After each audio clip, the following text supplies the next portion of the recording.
depending on the industry and depending on the sector and the time frame and the objectives of the organisation, acquisitions can be a very valid part of growth strategy. Ladies and gentlemen, good evening. Are you ready? Okay, here we go. You're listening to the Deal Room Podcast. Join us as we bring you the inside scoop on business sales and acquisitions. Get across trends in the area and hear the industry's best recount their real-life tips, traps, and experiences. Now, here's your host, Joanna Oakey. Hi, Rod, and welcome back. I'm glad to have you on the show again, talking about preparing your business for sale. Thanks, Joanna. It's a pleasure to be here. Great. So today we're launching into part 2 of our 2-part series. Last episode, we talked about preparing for sale for SMEs, but today we're talking about medium to large companies. I guess maybe we should start off by clarifying what we mean by medium and larger businesses as opposed to the SMEs that we were talking about in the last episode.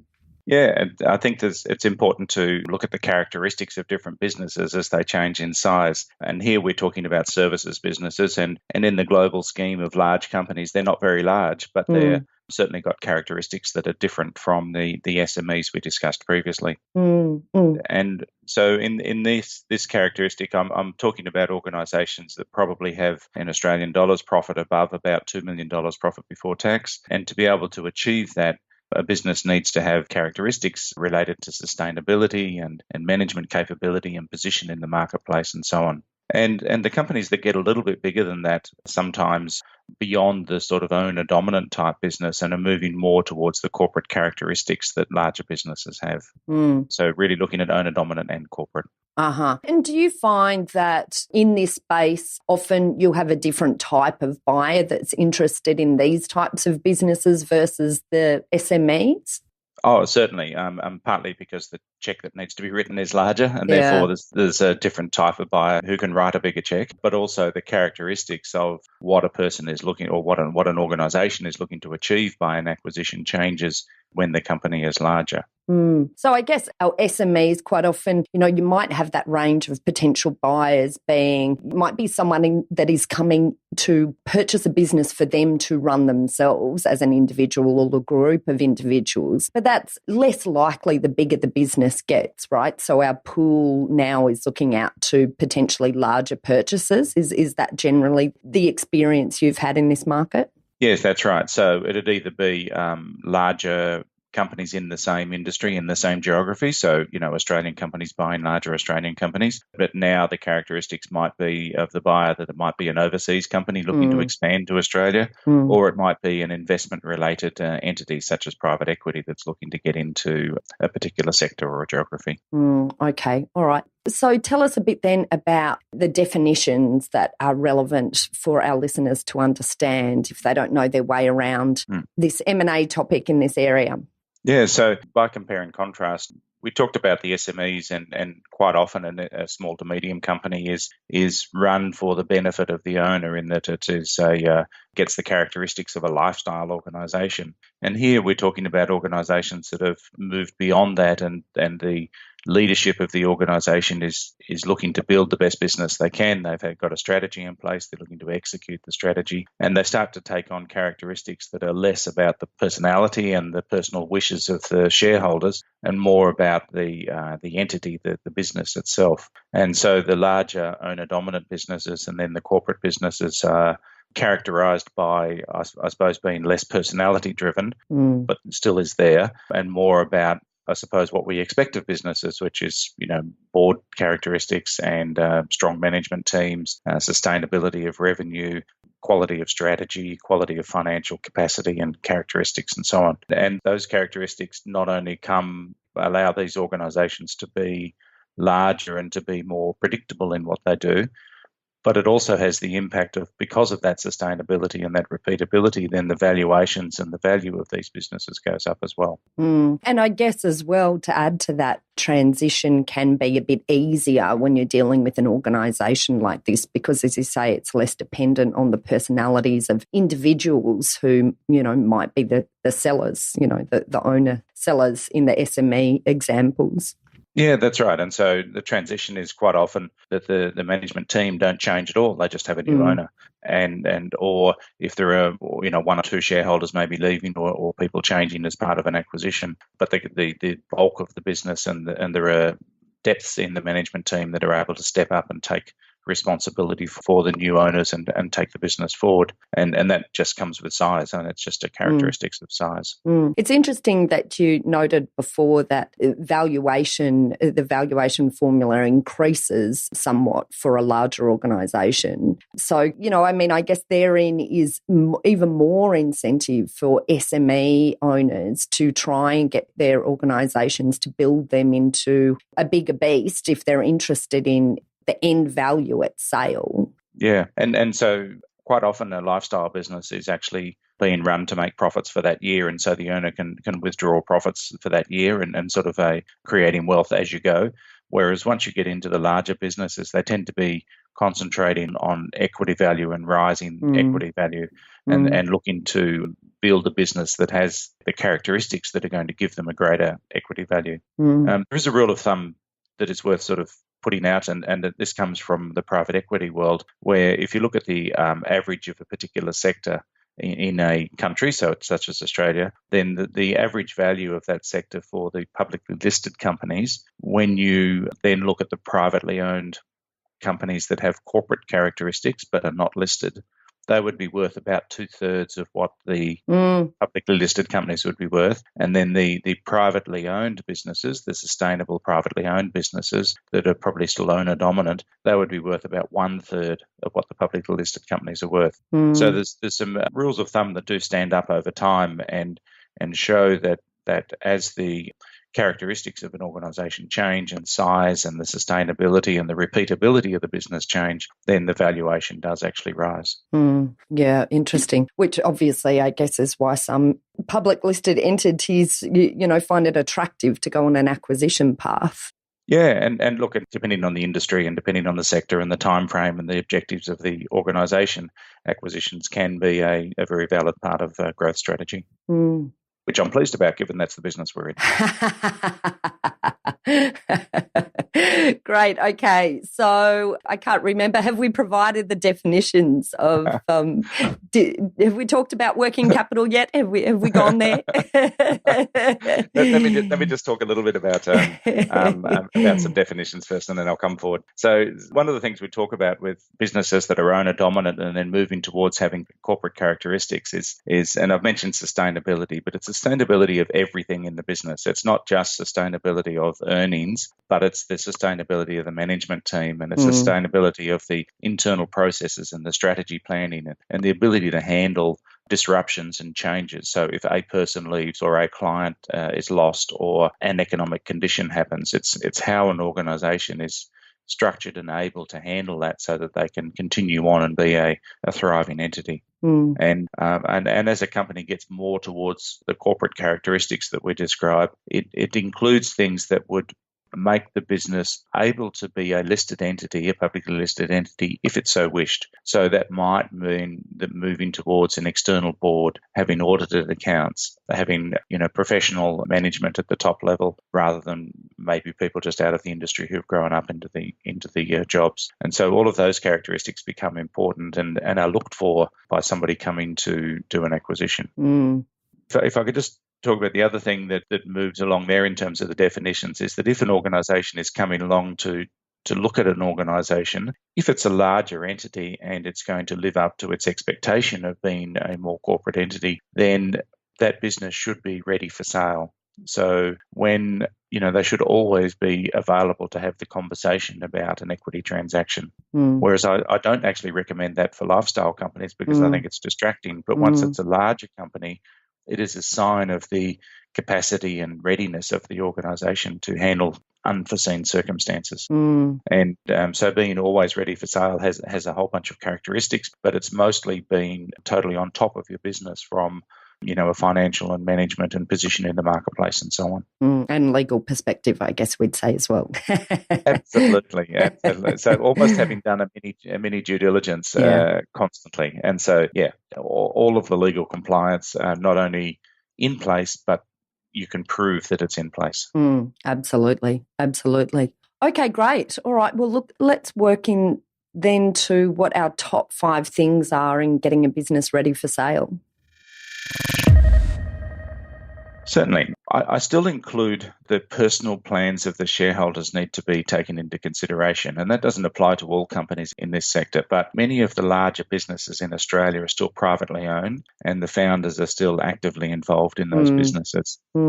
And just like for a very small business, the personal goals and ambitions and the personal readiness, if you like, of those people becomes very important in an acquisition transaction. So if the business is being sold, the shareholders, those founding shareholders, need to be very organised personally to be able to make the decision to sell and to be able to walk away from something that's been an important part of their life. And sometimes if they don't have that in place, if they're too attached to the business and haven't thought about life after the business, that can actually stop a transaction going ahead because they're having to think and process a whole range of scenarios that they're not prepared for. And would you say one of these areas as well is sort of bringing the team and key stakeholders along with you in that thought process or that vision as it progresses?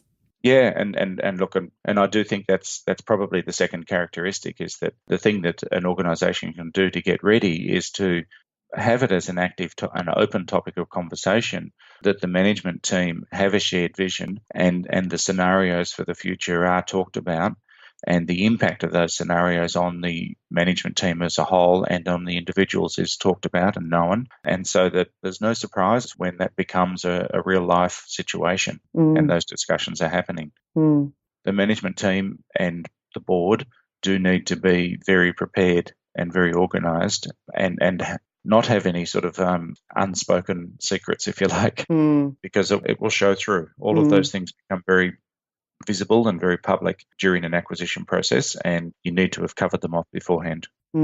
Absolutely. Unifying that vision, I guess that's what it's all about, isn't it?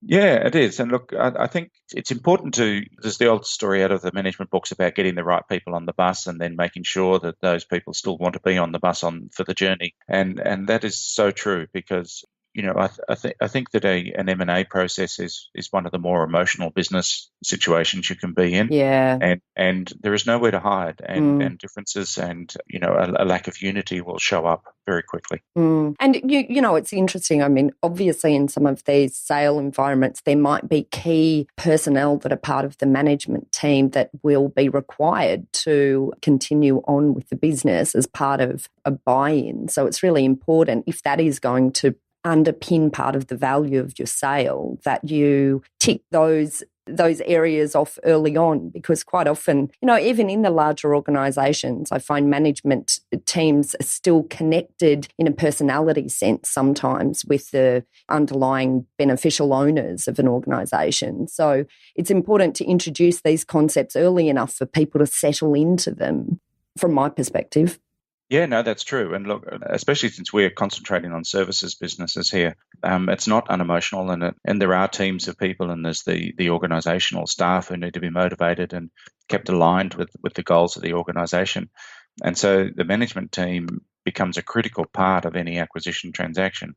You consider the recruitment industry where I concentrate, we quite often have people coming from North America or Japan or from the United Kingdom who are coming to our region to acquire companies.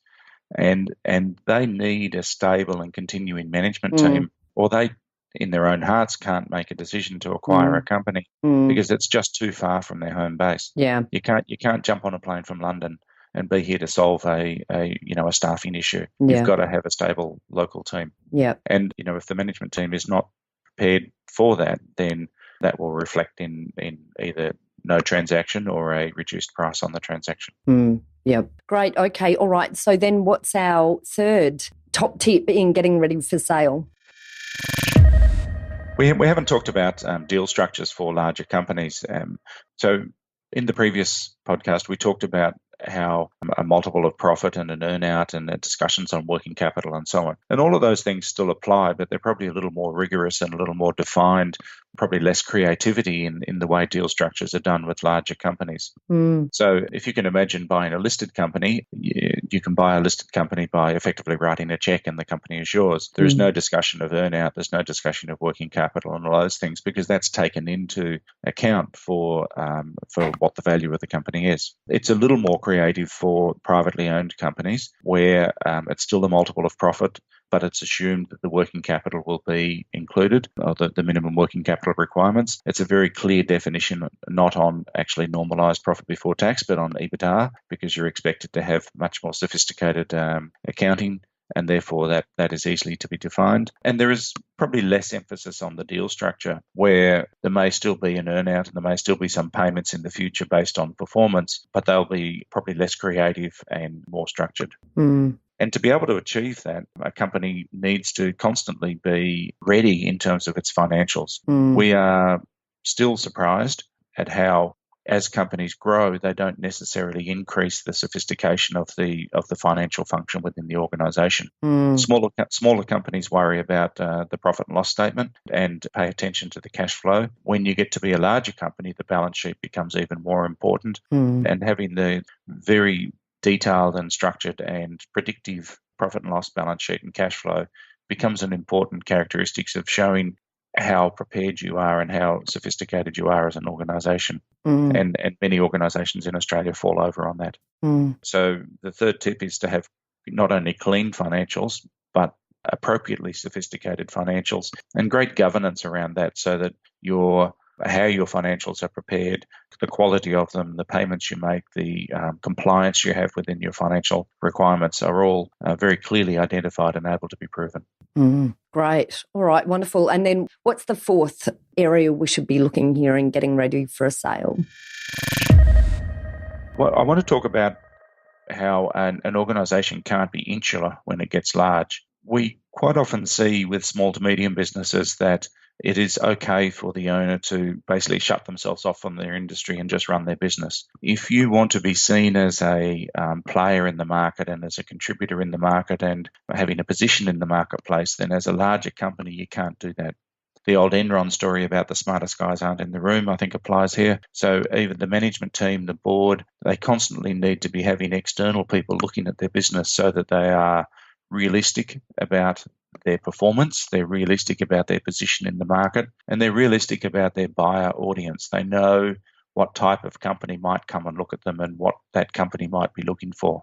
And that requires them to know their business intimately. It requires them to understand their industry sector intimately, and it requires them to have a very broad view, not only economic, but political, not only local, but international. And so to do that, they've got to be outside their business. They've got to be participating not only in the industry, but participating broadly around the world to make sure they know where they sit. If they have somebody who approaches from, Japan or the UK or something, they need to know what that means and what the implications are for the company that's approaching them. So with your work in the recruitment sector, then what is your advice, in that particular industry for businesses that are in this medium to large size who are who perhaps maybe aren't fully appraised of where they sit in the market and, don't really have a good understanding about who their buyer might be, who the potential buyers are? What are ways that they can really start to get to understand these areas? I think, first of all, they need to do things like benchmark their business so that they know whether they're any good or not. So it's no good saying we're the best at what we do, and then you run some benchmark numbers across them and you find out that they're just average. So that's a bit embarrassing. But I think people need to just get out, and that means they need to travel, they need to talk to people, they need to get external people to come in and look at their business and look at particular aspects and not be afraid of what that uncovers. I personally think one of the advantages of living in Australia is that from a business strategy point of view, we tend to follow what happens in other countries, especially the United States, because that's the driver of most business strategy, in my opinion. And so go to conferences in the United States, travel to other parts of the world, look at what their issues are, and then you can come back to Australia and say, well, actually, they're probably going to be our issues within the next 2 to 5 years. And be able to talk about that and talk to your staff and talk to your management team about those things so that as an organisation you're ready and prepared. That's a great tip. I love that one. That's a really good one. Okay, right. I think we're up to our fifth then. What's our fifth and final tip in relation to getting a business ready for sale? This is an unusual one maybe, but people concentrate and think that selling a business is all about maximizing my profit, because at the end of the day, who buys my business is going to pay a multiple of profit. And that is true. But there is a lot of sort of courting that needs to go on before that happens. And not only personality, but the attractiveness of the business is very, very important. And so one thing you might find is that organizations that are starting to think about, or possibly thinking about selling, will quite often increase the amount of public relations they do. They might speak a little bit more at conferences. They might do those sorts of things. And I think that is really valid, because you have to position the business. You have to position your business publicly in terms of what you do and what you're good at. You need to make the business easy to find, and you can't be precious about things that are very, very important to you, internal to the business, but are probably less important in the broader conversation. And so all of that sort of attractiveness of making yourself easy to talk to, and maybe even sharing information about how your business is going, becomes really, really important for an organization that is coming to look at a larger set of entities and working out who they're going to go and approach. If they can't get a feeling for you in the public marketplace or in the industry itself, then they're probably not going to go and tap on your door. All right, great. So it's unusual. So we talk about, it's sort of the opposite of what I've talked about before, in that a lot of being a larger company is about being, great governance and great financials and all those sorts of things. But you actually still got to have the personality as a company. That's interesting. Still putting yourself out there. Yes, absolutely. Yeah, as a personality of the business, I guess, to a degree. Great. Yes. Okay, all right, wonderful. So just as a recap there, we talked about the 5 top areas that businesses should be looking at in preparing themselves for sale if they're falling into that medium to large category, which is having a personal plan, having a great management team and a shared vision, having clean financials and great governance, knowing your business intimately. So I think there we talked about benchmarking and your position in the market and being realistic about the buyer audience. And then finally, positioning the business, getting out there, making the business easy to find, making sure it's got a public profile that a buyer will be able to pick up if it's looking for you in the market. So great. Thank you so much for coming in today, Rod, to talk to us in this second part. I think you've shared a lot of valuable insights. And of course, if any of our listeners want to read more about the insights you provide, where should they go? Yeah, contact details are available on our website, as well as a lot of blogs which relate to this type of conversation. So at hhmc.com.au. And you guys push out a lot of content, don't you? I see your content, and it's really, it's really good content, particularly, and I think it's probably applicable generally to services businesses, but obviously particularly to recruitment businesses. Yeah, we do find that people from other service industries follow our content and seem to get some value out of it. So we're really pleased about that. Great. Okay, wonderful. Well, look, once again, thanks so much for coming in again, Rod. And hopefully we'll have you back again soon to talk about some more of these areas of interest to our listeners. Thanks very much, Joanna. Great. Ladies and gentlemen. That will conclude this evening's entertainment. Thanks for listening to the Deal Room Podcast. To find out more about this episode and other episodes in the series, check out the show notes or head over to our website at thedealroompodcast.com.au.